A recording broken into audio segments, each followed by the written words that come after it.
I am super excited about this week's video, and it's something that I hope to do more of in the future, and that's bringing in other nonprofit professionals.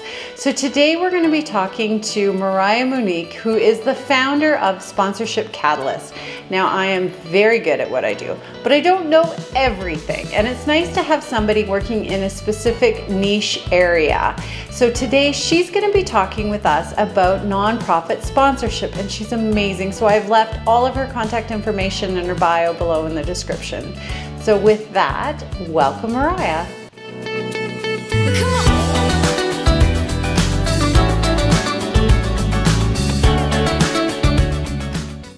Well, first of all, welcome. I am very excited to be doing this, but I do not profess to know a lot about sponsorship. Back when I did it was 20 some odd years ago when it was spray and pray. So I'm very, very anxious to hear how you approach it, because I did creep your website a little bit and see that you do speaking engagements and you do audits and you do courses.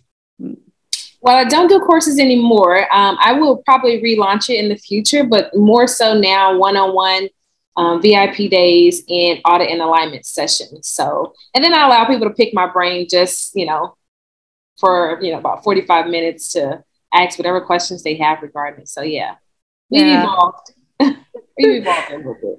Okay, well, let's start first with what you offer, and then that'll set people up to keep watching, because they'll be like, oh yeah, this girl knows what she's talking about. Okay, awesome.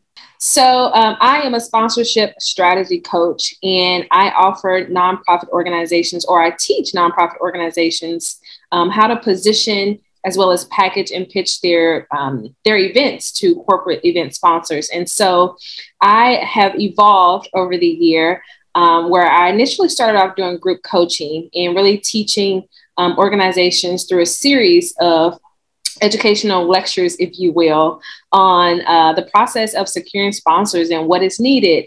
How do you position yourself on the front end, making sure that your data is impactful as well as framed in a way that's not boring. And that has evolved more so into my current offers, which are VIP days for people to really build out their sponsorship deck. So it is a day, 5-hour working intensive day. It's a done for you service where I work with the organization to craft out their messaging page by page in their sponsorship deck, essentially just helping them understand the different ways they can do things, the way they can frame different things. So there's a lot of education within that VIP day, but then we're also like doing heavy work. Ideally, the purpose is for it to be done so you can actually put it into design for you to have something to present to a sponsor, right? Now, some sponsors, they have websites where they will require you to put an attachment into the required fields. But then some sponsors, they're just like, email me what you have, or let's have a conversation. And so the VIP day really prepares people, but also helps them position and frame their data, as well as build those packages out to where they have sellable brand benefits to a sponsor. So there's the VIP day. And then I also do an audit and alignment. Now, these are for people who have existing sponsorship decks, and they just maybe don't have a lot of traction, or they're maybe just not confident in what they put together. Sometimes people DIY these things, or looking on the internet trying to figure out what goes in here. What should I do? And they're not getting the traction that they want to see, or that they're putting out, right? And so I really help using my funder's eye, from corporate America, right? This is kind of what I do. And so using my funder's eye to really just help people improve their existing sponsorship deck so that it is actually attractive to sponsor. Most times when I'm doing those audits, some of the main things I see with those is that people don't have data. So they're afraid of the data, or they believe that it's too small, right? And it's like, we can reframe that to where it still is impactful, because any work that you're doing as a nonprofit, like, it is impactful work. And then sometimes people just have really low numbers in terms of what they're offering, and at the particular levels in which they're offering. So those are some of the two things that I really noticed in those existing sponsorship decks that I'm like, okay, I can see why you're not getting a lot of traction. So those are my offerings right now, as well as, opportunity to pick my brain, right? These are opportunities for you to come and just ask whatever questions you have, regarding how to secure corporate event sponsors, maybe even how to shape some of your brand activations so that, you know, your sponsors are satisfied, but also your audience is satisfied. So it's a delicate balance that nonprofits have to play as they are serving their audience, but also serving the funders that are supporting their events. So. Yeah. Now, I remember back in the day when I first started, because I started my career in events. And so many times a board of directors would come to me and say, we want to do an event and we want to raise $20,000, but the event's probably only going to have maybe 550 people there. Yeah. And the unrealistic expectations, and then how I had to use information that just wasn't, it wasn't packaged nice. It was just their mission, vision, and values. Yeah. Yeah. Yeah, you know, I mean, even with 50 people, I mean, I've heard of events where there's only 50 people, but again, it's how you frame. Who are those 50 people? Just to go off your example, I have a sponsorship colleague that has worked with other brands, and she said, you know, I had 50 high net worth women, right, that were having this event is really to pour into these women that were, I believe they were in the tech industry, but Verizon paid for everything. They paid for the entire event. They didn't even want any other sponsors to be able to have access to those women. So it really is how you frame it. It doesn't really matter how small it is, because, you know, that's subjective. Like, people will pay for it if it makes sense for their organization. And I think the important part is making sure that it does make sense for their organization. So not only brand alignment, but really understanding that organization's goals. Because like you said earlier, you know, back in the day, it was that spray and pray method. And I believe people are still operating in that way, which is why they're not getting the results that they want. And honestly, to a degree, like, hey, I encourage it, right? But get a little bit more strategic, you know, when it comes to really truly understanding what these companies value, what their priorities are for the year. And they can change from year to year. You know, never expect that, you know, one year they're doing one thing and then it's going to be the same next year.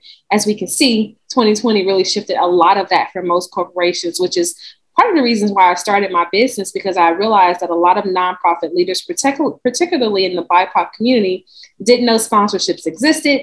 They definitely did not know how to navigate the world of sponsorships. And so it's like, how do I teach what I know to help better position them? And then just really understanding that most people just don't know, you know, really how to do this thing. So you're so right about that. Yeah. So as a nonprofit that has the capacity to bring you in as a consultant and utilize your services, but what about those nonprofits that are so grassroots and can't? What would your advice be to them on how they could start? Yeah, that's a really great question. I do find myself running into a lot of grassroots organizations. And honestly, you know, you really have to be prepared as any organization, whether you're new or older, whether you have secured dollars or not. You have to be prepared for corporate sponsors. Most people don't really understand that an individual sponsor is different than a corporate sponsor. They're not going to care about the same things that a corporate sponsor will care about. So there is a difference. But for the smaller organizations, grassroots organizations, I really do preach to them of like having some data. I find that a lot of orgs, whether they're starting for the first year, I've even had a client that was in business for 6 years, but they were not really operating, you know, in a way that will really be able to be attractive, right, to a corporate sponsor. So it's really just helping people understand, collecting data on the front end so you can frame that not only for sponsorships, but also for grants. And so you do yourself a disservice if you're not really truly taking a step back to really set foundationally your organization up for success, for funding. Oftentimes, I call it good hearts, no money. And I love that nonprofits, you know, nonprofit leaders, they have this good heart. They see the needs in the community and they just fill in the gap, which I commend that. But at the same time, you really have to understand, in order to be sustainable and make sure you don't have burnout because you're spending your personal dollars trying to serve the community that you love, right? It's like, how do you take a step back to really set things up foundationally so where you can actually sustain your nonprofit organization? And so I really do teach, you know, some of those smaller organizations to plug into me when I'm hosting things that are a little bit more affordable, right? That are a little bit more accessible, because I'm always going to be teaching pretty much the same thing, but maybe not able to go into depth about everything in like those smaller master classes or workshops and things of that nature. And I do host some free things as well, where it's like live Q&As, right? Where you can ask whatever questions you have. And so for me, it's just really helping them understand that you've got to have certain things in place. Another thing that I notice is that some people, I call it, you got to be able to manage your yeses. So it's one thing to secure the funding. And I find a lot of nonprofits that they are able to secure funding, but they don't have the back end systems or back end strategies to really maintain and cultivate those relationships over time. So you got to be able to manage those yeses. So it's one thing to get, a yes. It's another thing to manage those brand benefits. It's another thing to manage and maintain those relationships. Like, sponsorships is a win-win situation. You can't just come to me and say, hey, can you sponsor? Or you can just come to any sponsor and be like, hey, can you sponsor? But you really haven't built the relationship along the way. Like, we really look at that as like, man, like, you just really want me when you want something. And when you really think about sponsorships, I like to parallel it to a relationship, right? Courting or dating, right? And then you get, you get exclusive, right? That's when you get that yes from a sponsor. They're going to come to your event. They're going to sponsor your event. But then there's this opportunity to get engaged, right? Where they may become a second time. And so there's a little bit more loyalty and commitment towards you. And then there's a marriage, right? When we think about marriage, I think about like a true partnership where they are pretty much writing you in their budget. So every year, you can count on that money, but that doesn't happen if you've not cultivated the relationship. Most people just kind of stop at the, courting, dating, maybe engagement phase, but they're not truly building relationships. And I think it's also important for nonprofits to build relationships with more than one person in the organization that you're pursuing, because roles shift all the time. People shift out of roles all the time, right? So you got to make sure that you are solidifying, not only the width, right? So across organizations, but you're within that one org, you are building some depth in the relationships that you're building within that particular org. So if anything happens, you always have a contact there and you're not trying to rebuild that. So hopefully that answered your question, but yeah, it did. Helpful. Yeah, no, I have, I've done a video specifically on having a stewardship plan because it's so important. And what you said about relationships, I say that all the time. You don't ask someone to marry you on the first date. You just don't. You have to build that relationship. Yeah. And you mentioned data, and I preach a lot about collecting data, but what kind of data do you mean in terms of the sponsorship? Yeah, for sure. Honestly, I think there's no difference between, many industries, right? You want the qualitative data, you want the quantitative data. And for maybe those that are watching that may not know what that is, qualitative, those are your testimonials. Those are your, compelling stories, things that you can share that paints a picture, but maybe pulls an emotion. Whereas your quantitative data, that's the hard numbers, concrete. It's very objective, right? And so really making sure you're capturing both. I teach people all the time, there's 3 types of funders that you're going to potentially be in front of when you're pitching your events. There's the thinkers. They want numbers, they want facts, they want concrete data. There's the fillers. Fillers are moved by compelling stories. They want to know what type of transformation are your attendees or participants experiencing by being a part of your organization? What are your event attendees saying? Because participants are a little bit different than your event attendees. Sometimes there's a one-off, or the program participants are a little bit closer to you. So they might have some different experiences as well. And then you have your deferrers. Now, deferrers are not necessarily thinkers or fillers. They don't fall into that bucket necessarily, but they are really focused on making sure that their brand reputation is in alignment with what you're pitching. And so sometimes you're talking to one person, but they kind of really fall in all 3 of those buckets, like myself, right? But some people, it's like, I just want the data, and I've got another person here and they are really moved by stories, and together we're going to make this decision. So when I teach people how to build their sponsorship decks out, the philosophy is really to make sure you're hitting on all of those levels, because you just never know who you're going to be talking to. You should always have numerical data within there. You should always have, I guess I would say, like testimonials embedded within your sponsorship deck. I also teach the difference between demographics as well as psychographics, because there's a difference, a huge difference. I teach it like an iceberg. You know, the little iceberg picture where you see success up here, all the good stuff, and then all the stuff underneath the water, right? Where it's like the crying at night or the lone nights, like all those things, right? So on the surface level, demographics are really surface level. You can look at someone, and now I say this with caution, right? Because I know we are in a time where you can't necessarily judge, right, from the outside. I can't look at someone and be like, oh, they're Black, because they might identify as something else. Or I can't look at someone and say, you know, they're a woman, because they might identify differently. But really, demographics, you really that's easy to capture, right? You could know income levels by a simple survey. You can know their race, their ethnicity, you can know their age, right? Those things are easy to capture, but the psychographics requires to really get to know your audience. And that's really truly understanding what are their values, you know, what do they believe? What are their perspectives about things? I teach people understanding your data on the front end will help you drive your sponsorship outreach. For instance, if you're looking at psychographics and you know, let's say, I always use this example. Let's say you serve single mothers in a metropolitan city area. And so let's say, for instance, you wanted to, like you knew that the mothers that you serve really love Chevy cars, Chevy vehicles, Chevrolet, right? You would not go to Lexus because you love Lexus and maybe you own a Lexus. Like, no, like your people love Chevrolet. So you would make sure that you're pitching for Chevrolet to possibly come to your event, because you know that the audience is there for that sponsor, right? There's a benefit for that sponsor being there. And so I do really think that your data really helps you drive who you reach out to.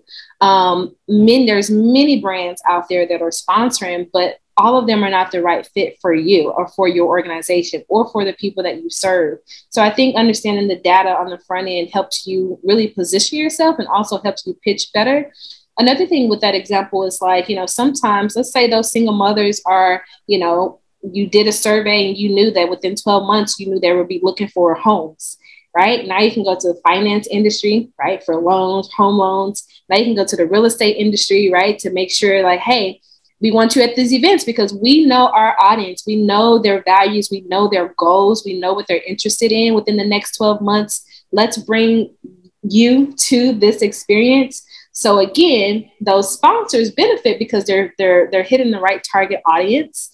And then your audience benefit because they're like, we're looking for homes, right? So it's just a perfect setup to make things convenient. And honestly, I think from the nonprofit side, it just builds anticipation of like, man, I'm ready to go to the event next year, right? Because you brought to your audience exactly what they wanted and you brought to your sponsors exactly what they needed. So that is huge. I think it's important for sure to have that. Yeah. Actually, I just wrote a note. I think I'm going to do a video next on collecting data because I know so many charities that are scared to do it. They don't want to people, or they feel that it's too much. So I'm going to drill down on that one. Yeah, they have to, you know, even sometimes, you know, even as simple as systems as a Google sheet, you know, just counting, you know, how many people you're serving. If you're distributing something to the community, like, what is that? What is the cost per unit, right? I had a client who was doing, what were they? Filtration systems, right? And you got to understand, how much are they per unit, right? How many units do you need? How many units have you given out, right? So you got to be able to capture even those little numbers, even down to like, you know, social media. If you're offering social media as a brand benefit in a sponsorship packet, you need to know your numbers, not just your followers. You need to know what's your engagement percentage and all that. You know, Instagram for sure just spells all that out, you know, and so you need to know what your reach is because that stuff is important. Even like your newsletter, right? How many subscribers do you have to your newsletter? What's your click rate? What's your open rate? Again, if you're going to offer that as a benefit, have that stuff in your sponsorship deck. So, you know, a sponsor doesn't have to necessarily go digging for that if the information's all in there, even though they will probably do due diligence to make sure it's verified. So there's all sorts of ways to collect data and to frame data. You know, you have audience data, but you also have some of the technical things like, you know, social media and all that other types of things. Yeah. Oh, fantastic. Yeah. Is there anything else that you want to add that you think that we've missed that's important for nonprofits to know? Any trends you're seeing? I will say some of the trends that I am seeing, I mean, and really, you know, it was really from 2020. You know, a lot of organizations shifted to support, you know, traditionally under-resourced organizations. And so, you know, companies are still backing their corporate social responsibility goals and really investing money in, you know, those types of marginalized communities. And so I think it's so important to understand that what might have been happening previously is really shifting. And I oftentimes hear people say, you know, whether small or large organizations, you know, they don't support, you know, we can't tap into the corporate world, right? We can't tap into those dollars. But honestly, so many things are shifting right now to where if you are positioned right, and you're not letting up off the gas, like this is an effort, you know, because it is based off of building relationships. And it is a mutual benefit for both you as well as your funder. And so really just understanding that there are people out there looking for organizations like yourself. I definitely encourage people to be on social media. I know sometimes nonprofit organizations, they stray away from, you know, the social media, like parts of, you know, what they could be doing to increase visibility, because sometimes, you know, sponsors are going to social media to say, who can I find for something that I know I need? And if you're not on there, you know, sharing what you're doing or showing that you're active, you know, and if you're not sharing those things, then it's hard for people to really know that you exist. And I'm really hopeful that, you know, people can start to understand that you get out of this rat race, essentially, right? Where you're just doing, but then you're leaving behind the fact that there's funders that want to support that, and really be okay to invite them in. You know, this is not necessarily a donation. Sponsorships are not donations. That's something I do want people to know. Yeah. In the United States, because I'm in Canada. Okay. I'll have to, when we're done, spin you around and show you the snow out here. That's hard. Oh my gosh. But in Canada, if it's a sponsorship, there's marketing and value attached to it. So you cannot get a tax receipt. But if it's a straight donation, then you get a tax receipt, but you can't do any marketing around it. Oh, so it's very different. Yeah. It's different. Yeah. So yeah, out here, you can get a tax receipt. And you can get that mark, especially if it's into a nonprofit organization. Typically, it's 100% tax deductible for the corporation. But to speak to that, you know, I think it is important to understand that when people are going after these sponsorships, to understand that it's a value add, right? It's not a donation, because there are strings attached, and those strings are typically in the form of brand benefits or marketing opportunities for that organization to have their brand, you know, plastered all over your event to whatever capacity that they pay. And so really understand that, you know, there are some things that you have to do when you receive that funding. A lot of times, another thing I want to mention that I think a lot of organizations really fall short in is that after they've executed that event and fulfilled those brand benefits, you know, there's no fulfillment report or a wrap report done, right? And so you lose an opportunity to share with that sponsor, one, how you fulfill that agreement, that sponsorship agreement. But two, you miss an opportunity to really paint the picture for the sponsor about what their contribution went towards, how it impacted the event, what the audience said, maybe about their brand activation or maybe about the event overall experience. And then you miss the opportunity to really ask for feedback from your sponsor and to really see, hey, is this an event you want to come back to for next year? And so most people miss that part, which is why they're not able to retain a lot of their partners. You know, people don't come back. And so you want to be able to really close the deal at the end, because it really does give you insight, but it also helps you to really build some loyal sponsors along the way. And I think that's so important for people to understand that, you know, you got to close the loop with this thing, you know, close the loop. You got to open it and keep closing it, opening it and keep closing, because it's really you reintroducing and reinviting them into opportunities to add to your audience. And then really making sure that you're being a good steward, right, of the finances that they're giving you, in order to make sure that that event or your audience is supported. So that's what I say I would add for that. Yeah. Okay, perfect. Well, I'm going to put your contact information and on your bio and everything in the notes below, and link up with your Instagram as well too. Awesome. Because that's where I found you. Oh, that's so awesome. I love it.